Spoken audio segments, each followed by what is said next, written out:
We're here with Andrew Bell, Chairman of Red Rock Resources, a mineral exploration and development company with gold assets in Kenya and gold investments in Colombia and Costa Rica. Andrew, just give us a brief overview of your operations with Red Rock Resources. Our main operations are gold now.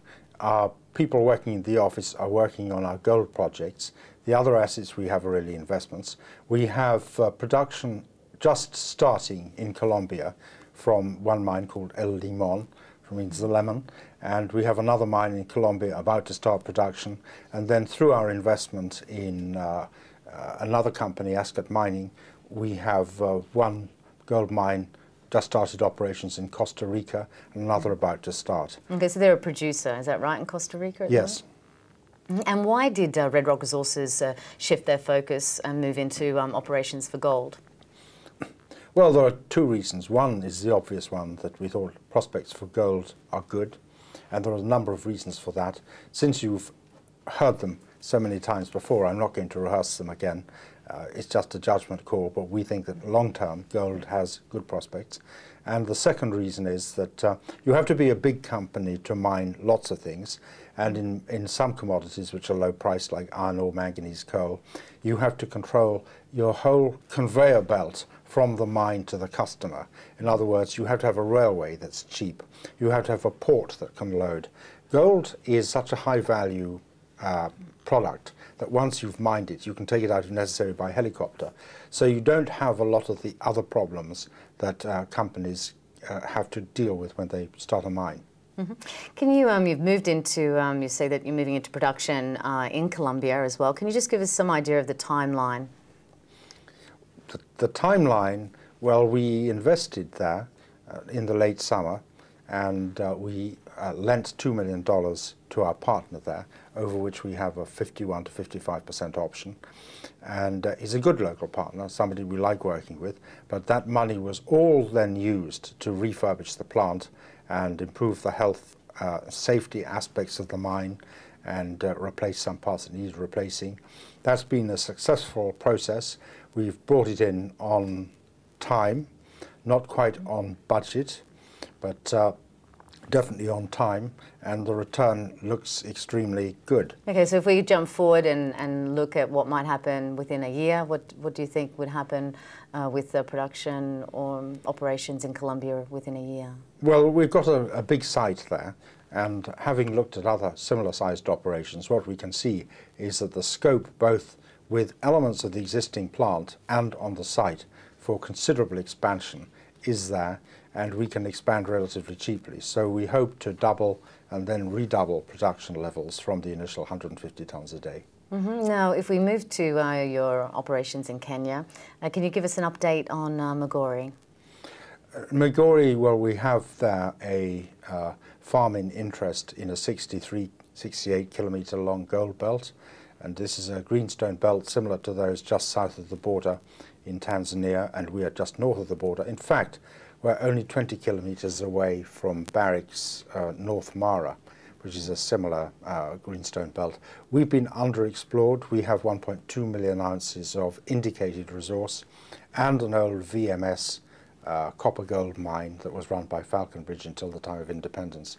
And we have done extensive work over the last year, geophysics, mapping, data collection and data compilation, and we've now just started a drill program. We have a couple of drills there already. We will have one, then another, and so we'll end up, by the beginning of next year, we'll have 3, 4, potentially even 5 drills operating on different targets and different target categories, both on drilling out the existing resource, improving our understanding of structure and geology there, testing new targets, and then looking at some new areas of the license with our core drilling. Okay, you've made a recent new investment with Ascot Mining in Costa Rica for gold. Can you give us some idea why you entered into that investment? First of all, Ascot Mining needed the money.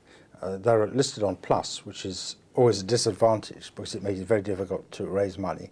A year ago, they had a site disaster when their local partner locked them out just after they'd made all the investments, and just when they were about to turn the plant on, and then they'd have become a 50% partner rather than a contractor.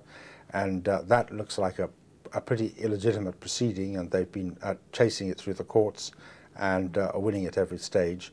But it left them up the creek without a paddle. So they've then managed to bring another asset into production this year, but they're short of money, and they had to pay that landowner. They'd fallen behind with the payments. The landowner had brought in one or two partners who were being aggressive about it. The company was in danger of losing that too, and then it really would have been pretty much curtains. So at very short notice, we were able to go in there with Tom Winifred's Tips.com and other investors introduced by him, and we rescued the company. And now we are, if we exercise our options, we are potentially going to be the biggest shareholder. And we get on well with the management. We visited their 3 or 4 properties there, one of which is in production, another just about to be, and another one, production's not far away. And we see considerable scope for cooperation and for cross-fertilization of ideas, expertise and personnel between there and Colombia. So it could be a win-win for both companies. Well, definitely a win for us, but I'd like to think a win for them as well. So if we look at your investment with Jupiter Mines, what do you think the potential is, and talk about the potential, well, the royalty rights with Mount Ida? Yeah, Jupiter Mines goes back to when we first listed, when we really spun Red Rock out of Regency Mines as an iron ore manganese explorer. We had some very good acreage with high surface samples, the right geology, the right areas, and we thought that this was something worth exploring. And we expected that because these are commodities that require a lot of infrastructure to get them to port and to customer, we would eventually need to have offtake contracts or a large company as our partner, probably Chinese. So we put this in a separate company. So that would be the vehicle for doing that. Well, what eventually happened is we ended up with a partner, but not the kind of partner we'd expected, perhaps, which was a Chinese partner. We ended up with Brian Gilbertson, who had run BHP, Billiton, put them together, and had run some other very large mining companies. Is, you know, the world's best, or arguably the best, mining entrepreneur and deal maker. And we're very lucky to get him and his team as a partner. Priyank there, absolutely great guy, comes from Vedanta, and with them we took over control of a company that we were already an investor in because we'd sold iron ore assets to. That was Jupiter Mines, and we've taken Jupiter Mines together from $20 million capitalization early last year to 800 million or so now, and that's only the first stage in the expansion.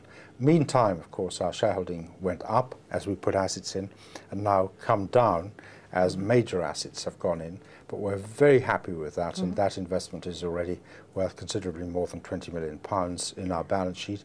And we would expect, well, we'd expect that investment to be one of the best performing shares in the mining sector. Especially if the royalty but on top of that, and quite separately, we actually retained a royalty on one of the assets we'd sold into the old Jupiter before all of this happened. One of the reasons why we wanted to make sure Jupiter didn't go down the wrong road or fail to do well, because we wanted it to be in a position where it could develop this asset. That's the magnetite deposit at Mount Ida. And Jeff Wedlock, who sadly died in a plane crash earlier this year, but who had been the managing director of BHP Iron Ore and was a lifelong iron ore expert in Western Australia, he described this deposit as the best magnetite that he'd seen in Western Australia. It's flat-lying, very low stripping ratio, very low impurities, makes a high-grade concentrate. And we see every prospect of being able to create a sort of 10, 15, eventually 25 million tonnes a year. And with a 1.5% gross production royalty, that would be just fantastically good for Red Rock if we can, in 4 or 5 years, have production from that. I mean, the royalty income from that would more than justify the current market value on its own. So we're quietly pleased about that because it's a sleeper in the portfolio. And the nice thing is we don't have to do anything about it. It's just going to happen. And what will happen, do you think, in the next 6 months with regards to news flow? There's going to be a lot. I mean, when I say there's going to be a lot, one thing I should tell you is that I worked out a few days ago that at all times, 24 hours a day, somewhere in the world, in our company or in one of our associates' companies, a drill is drilling. So it's constant. It's a company that doesn't sleep. Yeah, Christmas Day and a few days around that. There may be You won't be taking a break. You won't be taking a holiday, will you? There may be a break, even for me. Good. Yeah, because Father Christmas came early this year. So, but we should have news flow. Yeah. Okay. Thank you very much, Andrew, and Thanks. we look forward to watching Red Rock Resources.